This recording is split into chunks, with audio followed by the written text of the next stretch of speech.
Roby and welcome to my workshop.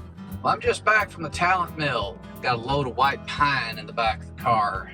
All that pine that was in the shop has either been put on the walls, put into doors, or other items. It is gone. So we've got a new load and we're getting ready to mill it up. First thing we need to do, we need to get it out of the truck. Got to get it stickered up. You got to get ready for milling. All this wood is going to get the Homestead plank applied to it. All those details. So if you've watched other episodes, you've seen me do this before, but maybe this will be a little new to you. So let's get it out of the truck. Nothing happens in here, and let's get it in the shop. Come on inside. Trim carpentry in the new room. Part 3, boards on the wall.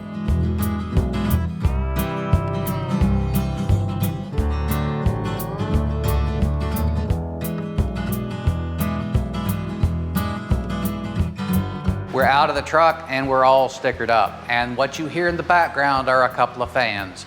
I'm trying to dry this stuff out as much as I can in the time that I've got. That'll make for a truer board once we start milling it up. Now the first thing to do is get our equipment set up. But before that, let's take a trip up to that room upstairs and let me show you what we're after. Because as I said before, I've got about a third of it on the walls already. And I think you can see where we're going. Well, I got a little of the old and a little of the new here. As you can see, walls are going up very nicely. I still have quite a bit to go, but it is coming together. And like most times, it is so difficult to get a shot in here with a window there and a window there. It doesn't quite do it justice, but I will take some pictures and you can see that we have made some progress, big progress. And we still have a long way to go yet. For instance, about a third is left to go and the hallway hasn't even been started.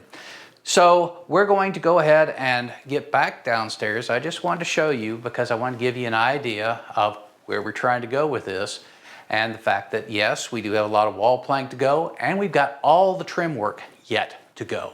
So let's get busy. Nothing happens up here. Well, I've got a couple more saw horses set up. This is where I'm going to put the lumber as I mill it and take it off this stack. I think we're going to approach this by doing half of what's here, mill this up, and see if that's enough to finish. It might be, but I don't think so. I think we're going to have to go through this process twice, but that's okay. I don't need this much lumber up there at any given time. So what we'll do is we'll start with half of this. The first thing to do is take it to the jointer and we will get our straight edge on it. And then we'll parallel that up on the table saw. Same milling techniques you've seen me do many times before. Well, I've been through all the boards and I've got one edge straight and the other edge parallel. It's time to look at the face. Now, typically I've gone to the drum sander and it takes a lot of reps to get a flat face that is totally machined down on the drum sander. The benefit is I don't take off much, but I wanted to try the planer this time because it'll be much faster. It takes off more material and it does produce a good edge, but you have to take off enough because the grippers on the planer are more mechanical and they leave marks unless you take off enough material. Now that's about 3/30 seconds, which is a little bit more than I wanted. So when I finally got down low enough and started looking at these boards close, even with a helical head, you could see the mill marks. So I think the planer is no longer an option. It's back to the drum sander, but we've got some work to do on that. Let's go over here and let me show you what we're dealing with from the last sanding. Well, I got my money's worth out of this sandpaper. As a matter of fact, last time I sanded with it, I think I was doing more burnishing than sanding. This is a result of all the sap and pine. If it's really fresh, the sap gets into the paper and it's hard to remove. It's just part of the process of working with pine. You really wouldn't get this with hardwood that's been kiln dried and very dry.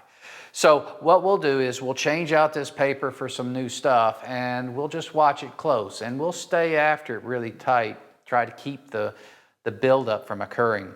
The pieces of tape that you see here are to tell me where to avoid putting the boards in.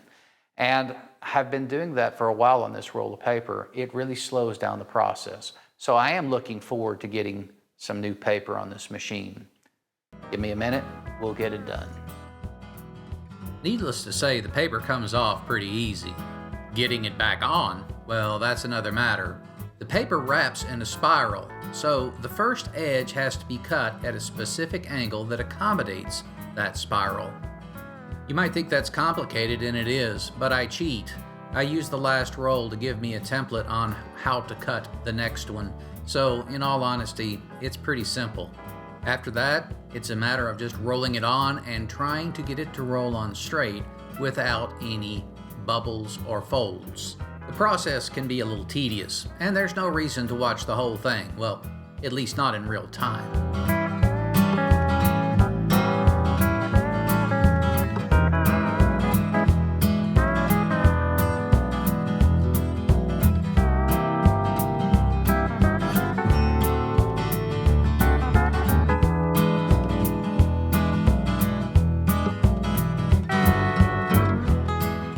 The end of the paper has to be cut at the same angle as the beginning, and that can be a little tedious, but with a little effort, we'll get there.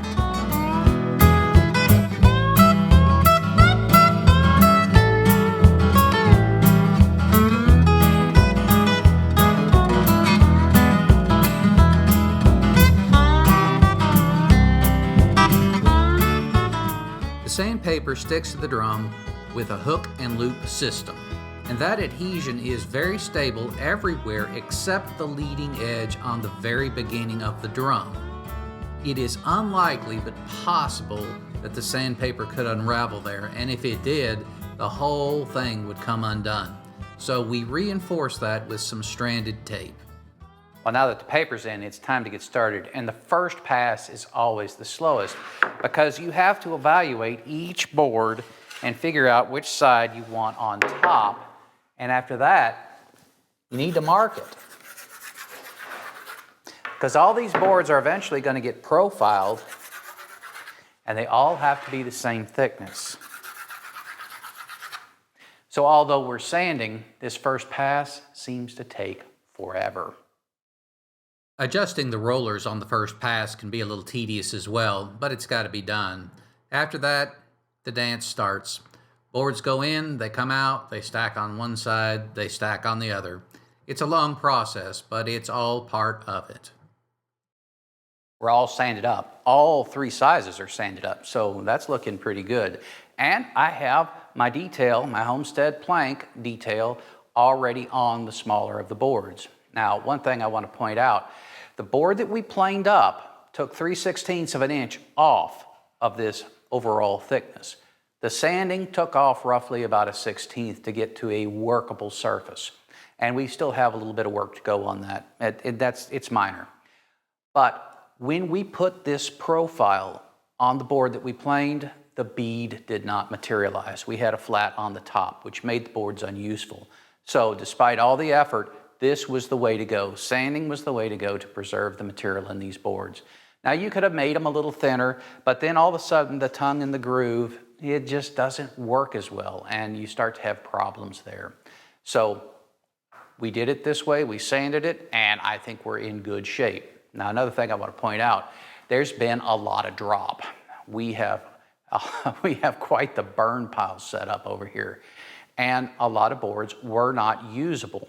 But anything under 4 feet, anything under that, we are going to use as drawer stock. We are eventually going to get back in this shop and start making some cabinetry for tool storage. I'm tired of the shelves. And that clear pine is going to be perfect for drawer stock. So it is usable material, and we have a lot of it. That'll get us a long way to where we need to be. And any of this material that doesn't actually go into the room, we are probably going to turn into drawer stock as well. So with that said, come over here and let me show you how this Woodmaster is set up. If you've seen other episodes, this is going to be a repeat for you. Just go ahead and skip ahead. But if you haven't seen it, this is pretty interesting how in one pass we can put this detail on it, a tongue and a groove. It really makes things go fast. Well, this looks a little bit like a Rube Goldberg type device. It's got a lot of attachments here.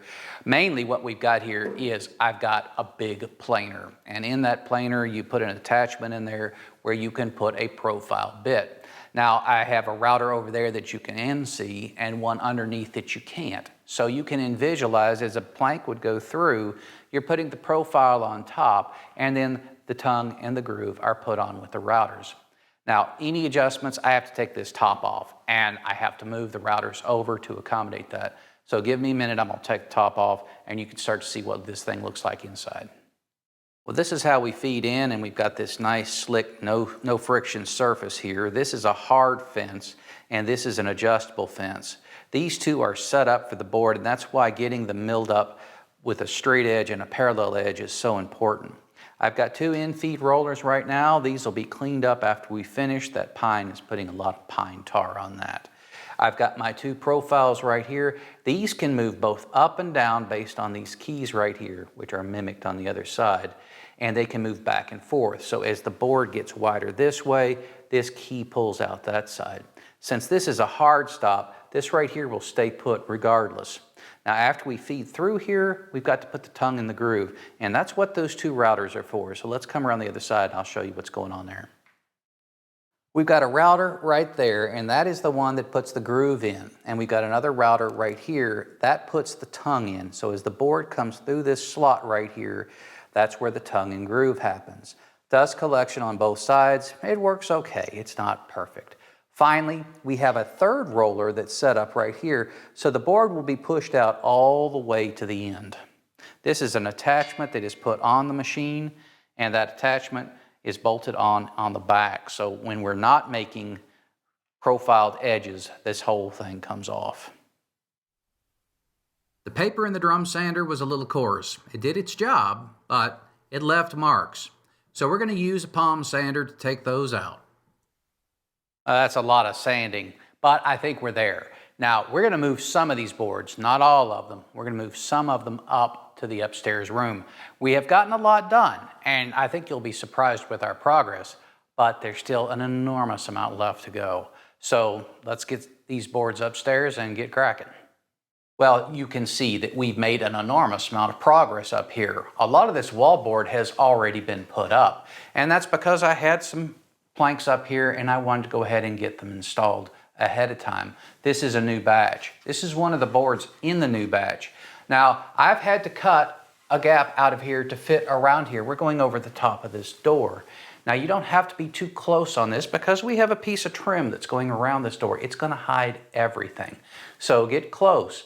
We did this. We ripped it downstairs on the table saw, cut most of this off with a compound miter saw, and cleaned up the corner with a hand saw.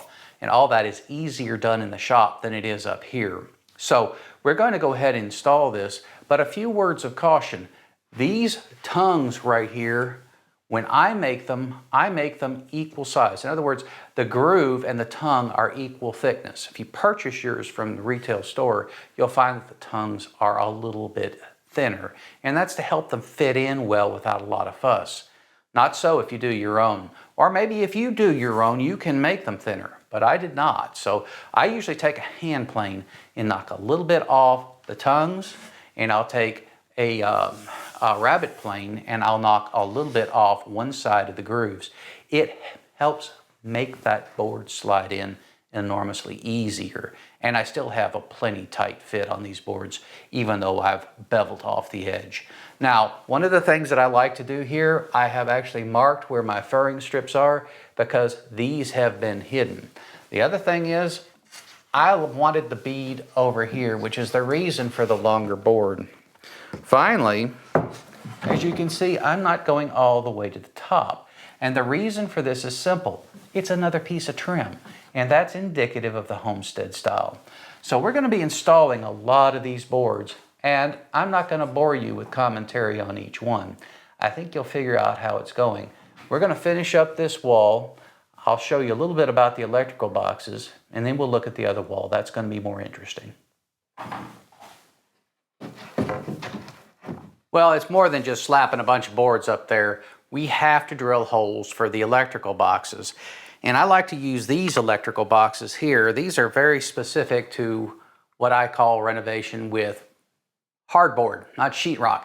Sheetrock, I would use an electrical box that nails into the stud to give it good, firm grasp. But when I'm looking at a material like this or plywood, I like a box that will hold onto the outside wall. And the reason is I've got a little bit more control over it, and it allows me to use the plug while I'm renovating. So if I use these right here, and it's got a tab right there that flips up when you screw this in, and that tab advances forward and it pinches the back of the wall against these tabs up front. Now the caveat is you have to drill the hole for this very, very carefully, because if you drill it too big, none of these tabs engage. Additionally, you want these sidewalls to engage too, because you've got some control over square. This will keep the box aligned with the board just right. I like these a lot. I find that they hold actually tighter than a box that is put in or nailed into the stud. So what we've done is we've taken our measure. We know what our wall height light switches need to be. So I've traced this. You got to place it and then you've got to trace it. But keep in mind, once you trace it, and you've got to cut out places for these tabs right here, but that isn't the orientation it goes in. It goes in like this. So just be wary of that and cut it tight. It may take a couple of times to do it. I've taken my box and I've made my marks. And keep in mind, this is not the first one I've done. I've put in about 6 to 8 of these things, so you would think I might get it right. We'll use a hand jigsaw to do this, and my preference is to drill a hole. I know a lot of folks can just kind of walk it right on down without doing that, but for me, this is the easiest way to do it. Then it's just a matter of taking that jigsaw and tracing the pattern. Let's skip ahead and see how I did. Well, you can't ask for better than that. Look at the detail. Everything is extremely accurate, and it is clean, and it is backwards. Yeah, all right. It looks like I'm going to have to start this process over again, and nobody needs this. Now that we got the box cut, maybe we don't show that being, you put this in here, and now you know that you've got it in the right place. You can start to trace your wings first. Those have to clear. So that's what we have to cut out first. It is truly remarkable what you can accomplish if you will only follow your own advice. All right, now you need to mention that you had to cut out a little bit extra for the light switches. The electrical sockets aren't going to give you a problem, but the light switches are a little proud, and they need some room to get through, and they will fight.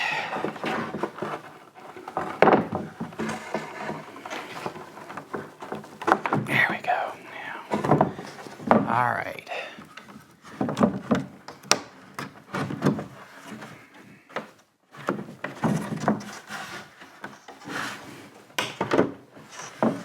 Okay, that's in place. Now, to get the plank in place is the next bit. That's another thing that you've got to consider, is how close you are to the stud. I measured correctly, but I measured correctly by the tongue distance there. We'll put our nails through the tongue so that you don't see them, or at least not see them as much. But there is one more thing I want to say before we leave this section.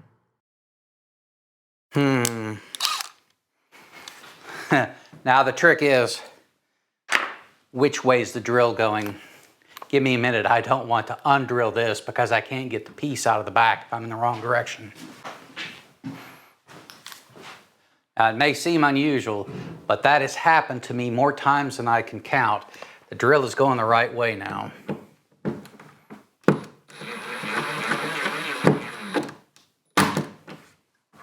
Don't overdo it.